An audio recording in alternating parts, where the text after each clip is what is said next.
Minute. अगदी धन्यवाद सत्यम माहितीसाठी.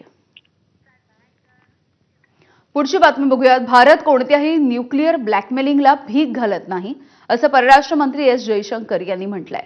पहलगाममध्ये दहशतवादी हल्ला झाला त्याला भारताने प्रत्युत्तर म्हणून ऑपरेशन सिंदूर राबवलं अशी भारताची न्याय्य भूमिका जयशंकर यांनी जर्मनीमध्ये मांडली.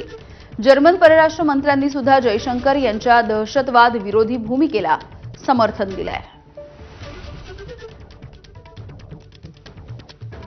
India has zero tolerance for terrorism. India will never give in to nuclear blackmail. And India will deal with Pakistan purely bilaterally. There should be no confusion in any quarter in that regard. We also value Germany's understanding that every nation has the right to defend itself against terrorism. आणि यानंतर बुलेटिनमध्ये छोटासा break. बघत रहा ABP माझा. प्रस्तुत करते MBBS प्रवेशासाठी 26 वर्षांची परंपरा. एकच नाव विश्व.